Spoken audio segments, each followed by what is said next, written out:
Le secteur de l'innovation technologique s'est pleinement invité au Salon international de l'agriculture de Meknès. Pour cette 16e édition, les entreprises et start-up dédiées à l'innovation technologique dans le monde de l'agriculture sont au rendez-vous pour présenter leurs nouvelles solutions pour développer une agriculture connectée. Au sein du pôle agro-digital, ce pôle qui dévoile les solutions actuelles et futures, les agriculteurs découvrent différentes technologies utilisées, comme les objets connectés ou encore différents capteurs ultra précis. Nous avons développé pour les propriétaires de bétail une solution qui leur permette donc de suivre leur bétail, en tout cas pour les gros propriétaires, pour les grandes superficies, qui permettent donc de taguer les bêtes au niveau de leurs oreilles pour permettre une traçabilité de la bête et de sa journée depuis l'acquisition de la bête ou la naissance jusqu'à sa cession ou son abattage. Donc on est parti du principe qu'une bête c'est un peu comme une immobilisation pour l'agriculteur propriétaire de bêtes et qu'on pourrait donc suivre cette bête afin de suivre son cycle de vie et savoir est-ce qu'elle a fait sa tournée, est-ce qu'elle est sortie au pâturage, est-ce qu'elle a mangé, est-ce qu'elle a bu. On débarque en force dans le domaine de l'agriculture parce qu'on sait que le Maroc il a un potentiel énorme non exploitable à date.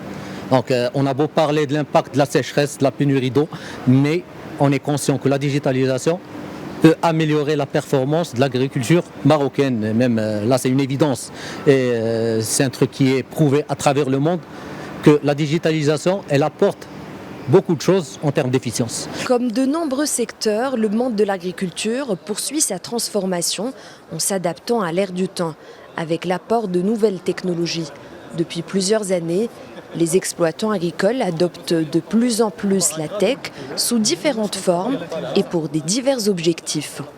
Notre vocation, c'est de digitaliser les exploitations agricoles, c'est-à-dire de mettre en place des systèmes pour la gestion quotidienne des exploitations agricoles marocaines, petites, moyennes et grandes. Nous sommes éditeurs d'un ERP, comme dans le jargon informatique. Un ERP, c'est un logiciel qui gère toutes les facettes d'une entreprise agricole.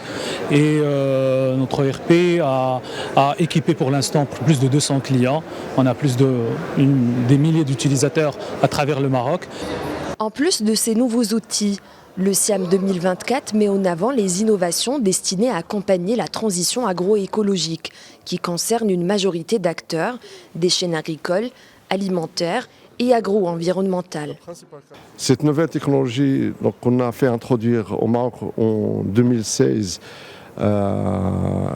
apporte beaucoup de solutions pour notre agriculture au Maroc, surtout dans le contexte actuel où il y a une rareté de la pluie et où on ne peut plus faire des cultures fourragères qui demandent beaucoup d'eau. À titre d'exemple, je peux vous donner les cultures fourragères, elles peuvent consommer, pour produire 1 kilo de fourrage sur le champ, on a besoin entre 300 et 600 litres pour 1 kilo. Alors que dans ce type d'unité, on peut produire 1 kilo de fourrage avec un seul litre. Donc ce qui fait une économie considérable. Soutenir et accélérer l'innovation, la souveraineté agroalimentaire, la durabilité, la résilience et la compétitivité de l'agriculture, autant de missions pour toutes ces start-up qui apportent un regard neuf à ce secteur vital.